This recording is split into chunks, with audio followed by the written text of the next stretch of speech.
La vida cristiana se trata de seguir a Jesús.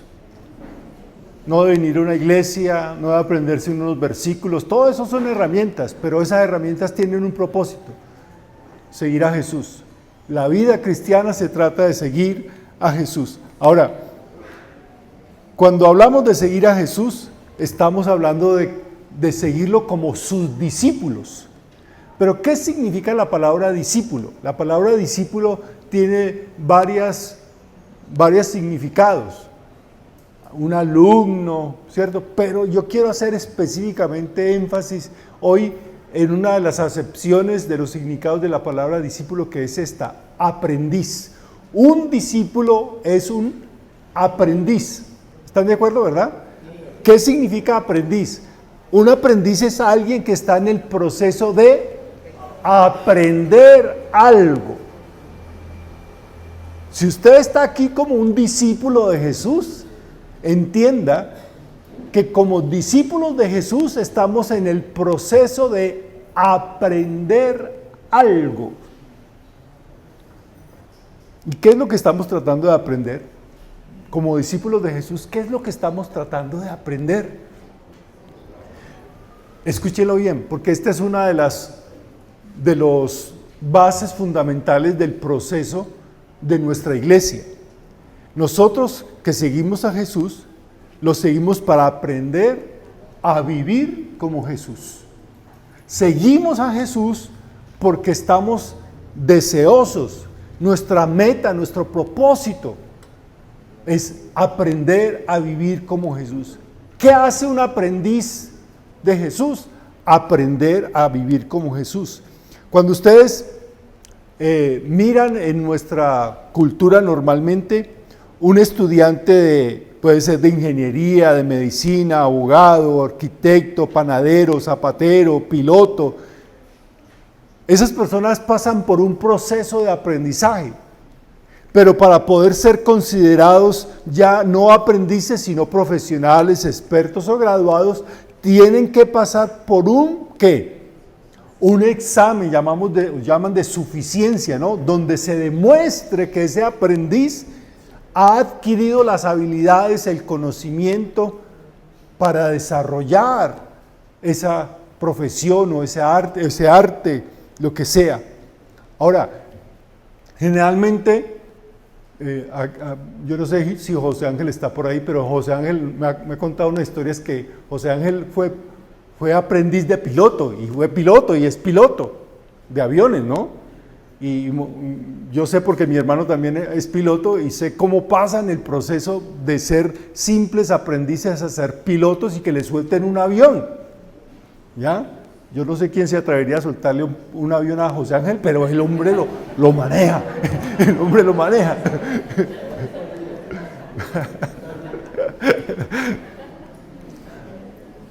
Claro, una persona ya se convierte en piloto cuando le sueltan el avión y el hombre es capaz de ir de un lugar a otro y pasar dificultades y todo eso y sortear todos los obstáculos y hágale.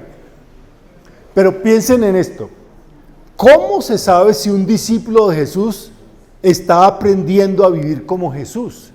¿Cuál es el examen de suficiencia que debe presentar alguien para considerarse como un verdadero discípulo de Jesús? Yo soy un discípulo de Jesús porque voy a la iglesia. Aquí hay mucha gente que viene a la iglesia y ni le interesa que su vida sea como la de Jesús. Vienen por muchas otras razones, pero no le interesa aprender a vivir como Jesús. Entonces, ¿cómo se sabe realmente cuándo una persona está viviendo como Jesús?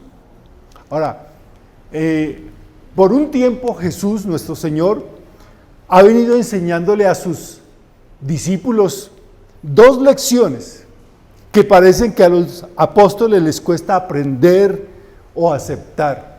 Dos lecciones, así como usted en el colegio o en la universidad, que habían ciertas materias o ciertos temas en los cursos que usted no le entraban, el famoso mínimo común múltiplo, máximo común divisor, esa vaina que yo nunca entendí para qué era.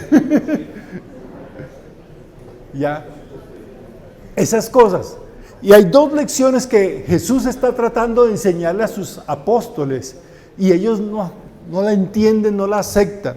La primera lección que les cuesta tanta dificultad a los apóstoles y que Jesús se le está enseñando es esta, la lección de que Jesús era un Mesías muy diferente a lo que ellos esperaban.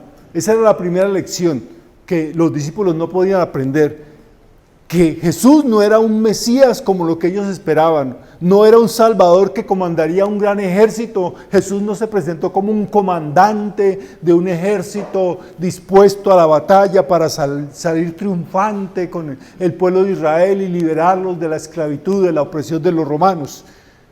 3 veces Jesús les dice, les enseña que debe ir a Jerusalén, padecer, ser arrestado, torturado y asesinado. 3 veces. La primera vez, cuando Jesús se los explica, Pedro se enoja con Jesús y lo reprende. No diga eso. ¿Cómo se le ocurre? La segunda vez, los discípulos escuchan esa lección tan difícil, que él va a tener que subir a Jerusalén y lo van a arrestar, lo van a torturar, lo van a encarcelar, lo van a asesinar. Y esa segunda vez, ellos se entristecen mucho, se desmoralizan, se les baja el ánimo al piso. La tercera vez, la que encontramos en Mateo capítulo 20, versículo 17 al 19, la tercera vez suscita una reacción muy diferente esta vez. Escuchen lo que dice Mateo 20, 17 al 19. Mientras se subía Jesús rumbo a Jerusalén, tomó aparte a los 12 discípulos y les dijo: ahora vamos subiendo a Jerusalén, y el Hijo del Hombre será entregado a los jefes de los sacerdotes y a los maestros de la ley. Ellos lo condenarán a muerte y lo entregarán a los gentiles para que se burlen de él, lo azoten, lo crucifiquen, pero al tercer día resucitarán. Esa última parte ellos no la escuchaban, ellos escuchaban solamente lo malo. Ahora, la reacción de ellos ahora es diferente.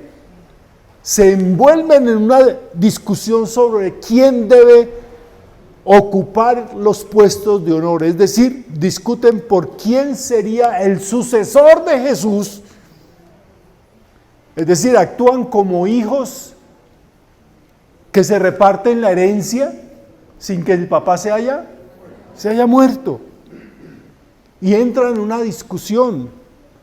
Mateo capítulo 20, 20 al 23, escuchen cómo es la discusión. Entonces, la madre de los hijos de Zebedeo, junto con ellos, o sea, con sus hijos, que se llamaban, ¿quiénes?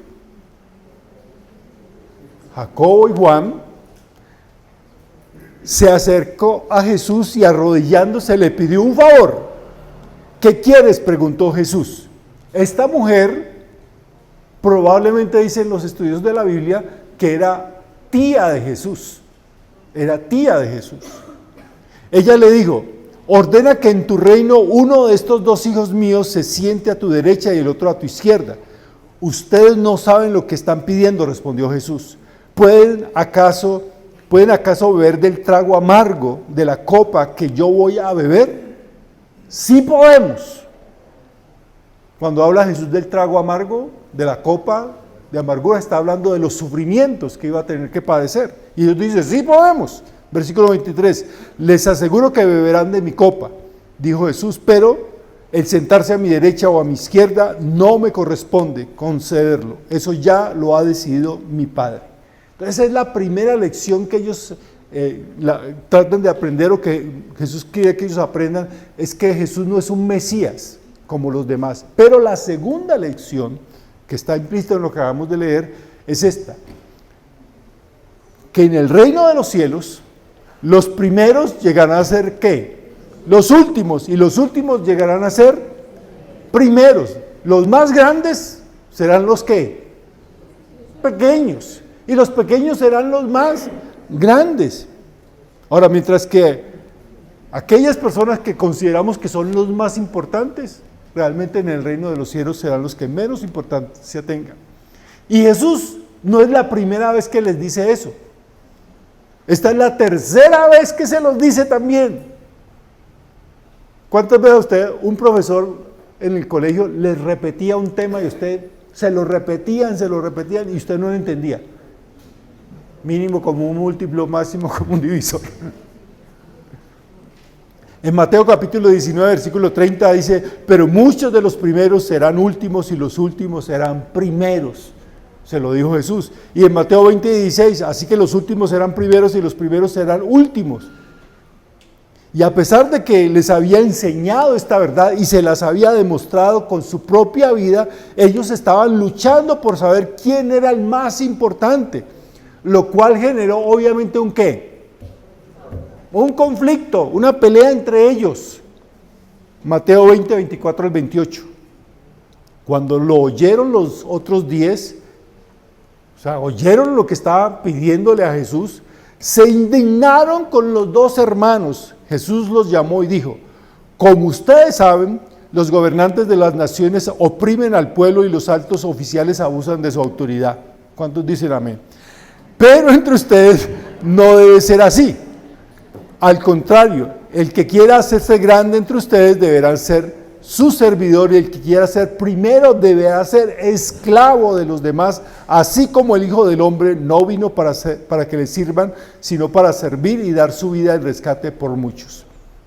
Ninguno, ¿usted notó eso? Ninguno de ellos quería estar por debajo de los demás. Yo sé que usted nunca lo ha dicho, pero sí lo ha escuchado a otras personas. Nosotros jamás hemos dicho eso, pero sí lo hemos escuchado a otras personas. Una frase como esta, ¿es que yo acaso soy menos que nadie? Usted no lo ha dicho, ¿verdad? ¿Es que acaso soy menos que nadie?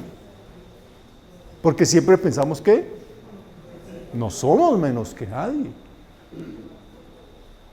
Siempre pensamos que estamos. Entonces Jesús interviene y les da una gran lección que los cristianos a lo largo de los siglos la hemos olvidado.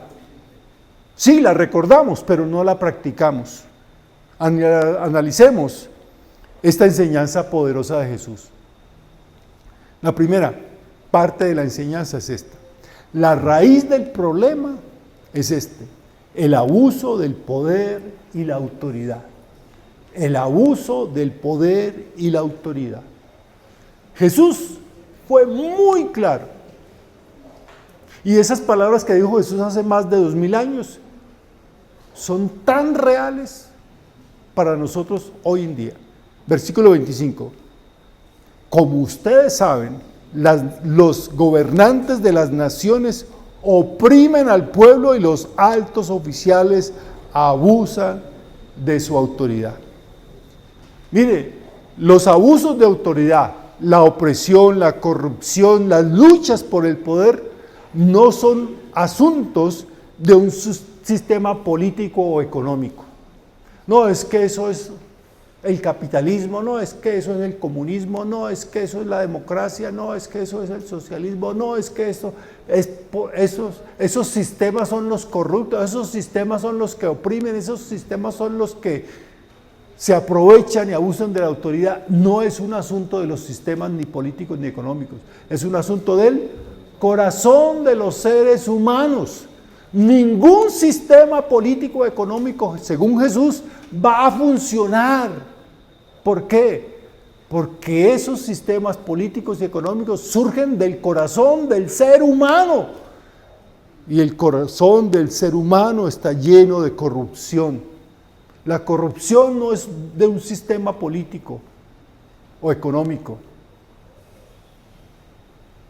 El abuso de autoridad, la opresión, no están en el mundo por una razón política o ideológica o económica. Es por el corazón. El poder y la autoridad, guiados por un corazón guiado por el pecado, solo producirá abuso, opresión, corrupción, sufrimiento para los más desvalidos. Siempre. En cualquier sistema político, en cualquier sistema económico. Jesús dice que eso no cambiará en este mundo, porque este mundo está estructurado de esa manera. ¿Quién estructuró al mundo de esa manera? El corazón humano. El corazón humano. No hay ningún sistema político o económico creado en los cielos. Todo sistema político o económico ha surgido del corazón humano. Cuando ustedes escuchen a un pastor o un predicador diciendo que no, que tal sistema político o económico es el que Dios bendice, no crea eso. Todos los sistemas políticos y económicos han surgido del corazón humano y según la Biblia, ¿qué surge de un corazón guiado por el pecado? Nada bueno. Ese es el problema. Y entonces viene la solución que da Jesús. El segundo punto, la solución del problema es servir como Jesús. La solución que da Jesús al sistema de autoritarismo, de opresión, de corrupción, de injusticia, no es crear otro sistema, no es apoyar un tal o cual sistema, el de izquierda, derecha, capitalismo, comunismo, socialismo, lo que sea, sino servir como Jesús. Miren lo que dice, pero entre ustedes no debe ser así. ¿Entre quiénes? Entre los que decimos que seguimos a Jesús. Al contrario, el que quiera hacerse grande entre ustedes deberá ser su servidor y el que quiera ser el primero deberá ser esclavo de los demás. Hermanos y amigos, la comunidad formada por Jesús, la iglesia, se debe negar a actuar de la misma manera que lo hace el resto de la humanidad. Hoy hay una marcha por Jesús en todo el país. ¿Sabe por qué yo no estoy marchando? Porque esa es una marcha para demostrar que los evangélicos tenemos mucho poder, somos mucho, entonces se nos debe tener en cuenta para las decisiones políticas de este país. Estamos actuando como ¿quiénes? Como todos los demás. Como todos los demás quieren mostrar que tienen ¿qué? Poder. Que Dios los bendiga. Pero yo encuentro claro en la palabra de Dios que la iglesia se debe negar a actuar de la misma manera que lo hace el resto de la humanidad. Por eso Jesús lo dejó tan claro. Entre ustedes no debe ser así. Dice, al contrario. La iglesia no está guiada por el poder, sino guiada por el Espíritu Santo. La iglesia no está guiada por la búsqueda de poder económico o político, sino por el Espíritu Santo. La iglesia no debe ambicionar tener suprema autoridad, sino que anhela ser como Jesús, nuestro humilde Salvador. Ahora, ¿cómo logramos eso? Porque muchos de ustedes están pensando, pero pastor, es que alguien tiene que mandar. ¿Aquí en la iglesia no manda usted? Pues no. En las iglesias bautistas tratamos de que el poder no esté en una persona, ni siquiera en un grupito de personas escogidas, sino que el poder está en la asamblea de todos. ¿Cómo lo logramos? No buscamos ser el más grande. No busquemos ser el más grande. No buscamos ser el más importante, el más poderoso, sino permitiendo que el Espíritu Santo nos haga esto. Los más pequeños, los menos importantes, los menos poderosos, no los primeros, sino los últimos. Y yo sé que eso no les cuadra mucho y dicen, no. Es que yo voy a ser menos que los demás. Ese corazón corrupto, corrompido por el pecado, nos sigue diciendo, usted no es menos que nadie. No se deje por debajear. Usted no es menos que nadie. Nuestro ego, nuestro orgullo, nuestro egoísmo nos susurra, usted no es menos que nadie. Y Jesús nos dice, si quiere ser el más grande, tiene que hacerse el ¿qué? El más pequeño, el menos que nadie. ¿Por qué? Porque la meta es llegar a ser lo los que más servimos, no los que más servidores tengamos. La meta es ser como Jesús, servir como Jesús. Y escuchen cómo sirvió Jesús, versículo 28. Así como el Hijo del Hombre no vino para que le sirvan, sino para servir y dar su vida en rescate por muchos. Jesús no solo habló de servir, no solo enseñó sobre humildad, Jesús vivió el servicio y vivió en humildad. Quienes seguimos a Jesús, entonces somos desafiados a hacer lo mismo. Si usted se considera un seguidor de Jesús, es decir, un aprendiz de Jesús, somos desafiados a servir como Jesús. Porque ese es el examen de suficiencia que todo aprendiz de Jesús tendrá que pasar para demostrar que realmente lo está siguiendo a Él. Entonces, ¿cuál es el examen de suficiencia de un seguidor de Jesús? Que sirve como Jesús. No que usa una camiseta, no que sale en una marcha diciendo que es, ay, yo soy seguidor, ay, que viva Cristo. No, es sirviendo como Jesús. Los líderes religiosos de este país nos están llamando a marchar, Jesús nos sigue llamando a servir.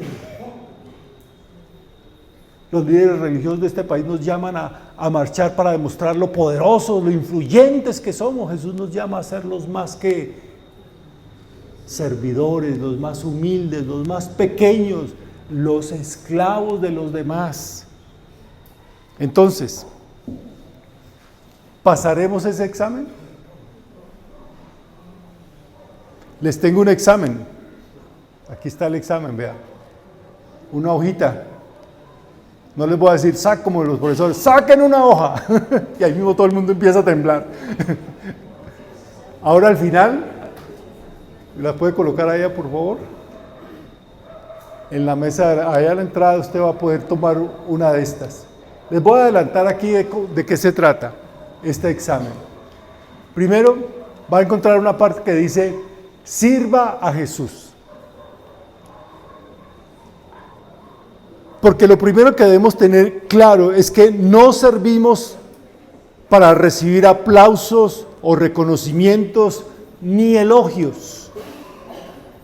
Servimos para que nuestro Señor reciba toda la honra y la gloria. Entonces, ¿estamos sirviendo a quién? Lo primero que tenemos que evaluar es esto: ¿a quién estoy sirviendo? Cuando yo presto este servicio, cuando yo apoyo a alguien, cuando yo ayudo a alguien, ¿lo estoy haciendo para quién? Para que me vean a mí y me digan, es que tiene el cielo ganado, es que es tan bella persona, miren eso. Vamos a darle una placa de honor, vamos a hacer un reconocimiento. Yo les he dicho al grupo de líderes, y ahora se los voy a decir con claridad, todos aquí que están acá. El día que yo me vaya a esta iglesia, que podrá ser muy pronto, yo no aspiro a que me hagan ningún elogio de despedida, ni siquiera una despedida. Porque yo no hice esto de servir como pastor a esta iglesia para recibir aplausos, sino para servir a mi Señor Jesús. Entonces, piense usted, ¿estoy sirviendo a Jesús?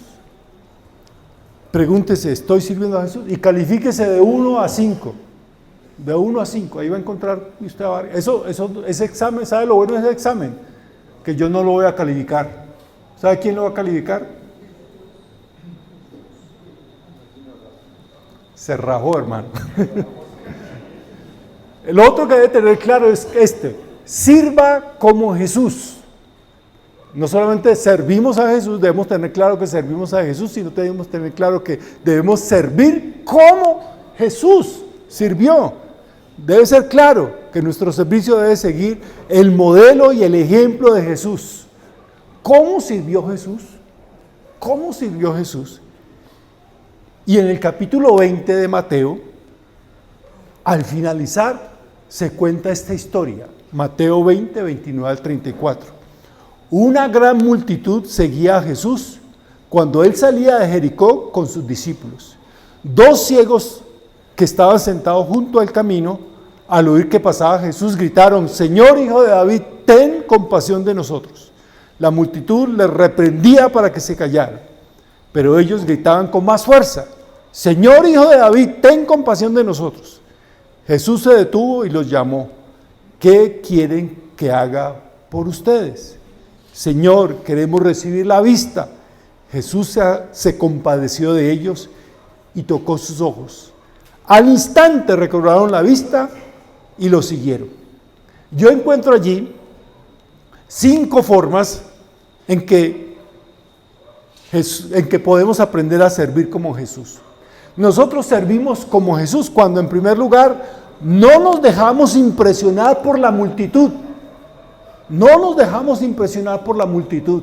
Ay, que vamos a hacer una marcha para que vean mucha gente que somos. Jesús no le gustaba estar en medio de una multitud. La multitud nunca es confiable. Que esa multitud que hoy aclama, mañana que grita: crucifícale. Jesús no se dejó impresionar. No, yo no tengo tiempo para 2 personas. Yo tengo una gran multitud aquí que atender. Servimos como Jesús cuando no nos dejamos impresionar por la multitud. Segundo, cuando hacemos tiempo para servir. Muchos de ustedes jamás han servido en nada, en la iglesia por lo menos, porque dicen: no tengo ¿qué? Tiempo. Lo cual quiere decir que los que sirven en la iglesia son unos que desocupados, y no es verdad. Aquí tenemos gente muy ocupada: ingenieros, abogados, médicos, empleados, obreros, campesinos, y sirven. Así como lo vio en Jesús. Jesús iba hacia Jerusalén, tenía un propósito, estaba ocupado. La multitud lo asediaba y aún así sacó tiempo para servir. ¿Será que usted está más ocupado que Jesús? Tercero, nos interesamos por los demás. Servimos como Jesús cuando nos interesamos por los demás. No solamente me intereso por mí, es que a mí me conviene tal horario, es que a mí me gusta servir en esto, es que a mí lo que deseo es a mí. No, Jesús escucha a estos hombres y les dice: ¿qué quieren que haga por ustedes? El que sirve como Jesús siempre coloca a los demás como el objeto de su servicio. Y por último, nos mueve la compasión. Servimos como Jesús cuando nos mueve la compasión. Porque eso, y solo eso, siempre fue lo que movió a Jesús: la compasión. Yo oro al Señor que todas las personas que sirven en la iglesia, los que trabajan con los niños, con los jóvenes, con la música, en el equipo de bienvenida, los que hacen aseo, todo eso, lo hagan por compasión. Y no compasión con el pastor. Ay, que por ahí el pastor, si no lo ayudamos. No es compasión con el pastor, es compasión por cada persona, por cada niño, niña, joven, por cada persona que necesita experimentar el amor de Cristo a través del servicio que nosotros damos, a través de la forma en que tratamos a los demás. Entonces, pregúntese: sirva como Jesús. Pregúntese de 1 a 5, ¿estoy sirviendo como Jesús? Porque muchos que están sirviendo, pero ¿lo hacemos como Jesús? Algunos lo hacen de mala gana. Es que hoy me toca enseñarle algo. Ay, es que hoy me toca pararme allá. Es que hoy me... ¿Como Jesús está sirviendo? Y hay 2 preguntas finales, que una es esta: según esta evaluación, ¿qué tipo de discípulo, es decir, aprendiz de Jesús soy? Según esta evaluación, que son solamente 2 preguntitas, ¿qué tipo de discípulo o aprendiz de Jesús soy? Y la última es: ¿qué le está impidiendo servir como lo debe hacer un discípulo de Jesús? ¿Qué es lo que le está impidiendo a usted servir como un discípulo de Jesús lo debe hacer. No, es que yo he servido mucho, estoy muy cansado.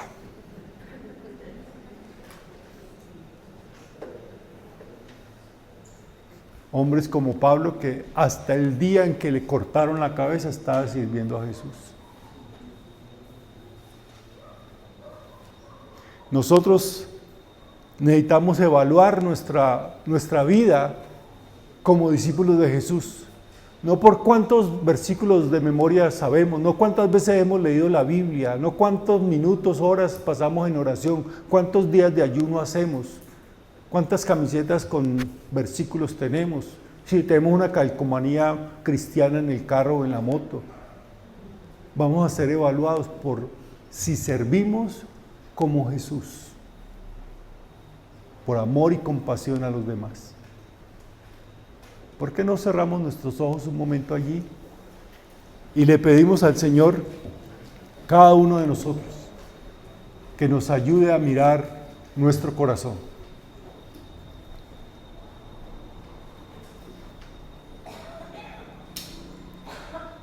Señor, nosotros sabemos lo que hay en nuestro corazón.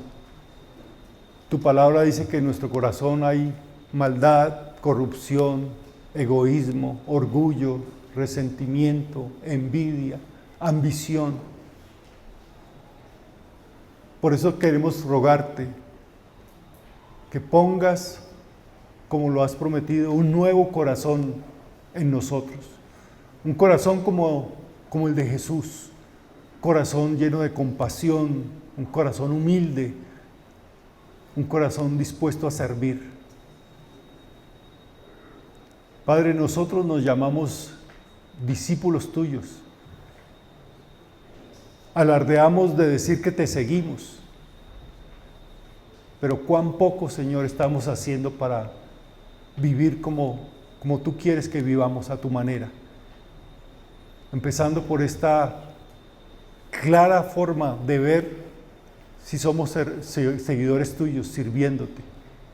Por favor, coloca en nuestras vidas un corazón de siervos, humildes, que no buscan glorias, ni elogios, ni aplausos, ni reconocimientos, que no buscan grandeza, no buscan enaltecerse, sino simplemente servir con humildad, en silencio, por compasión y amor a ti. Que todo nuestro servicio sea para honra y gloria tuya. Es lo que te pedimos. En Cristo Jesús. Amén. Amén.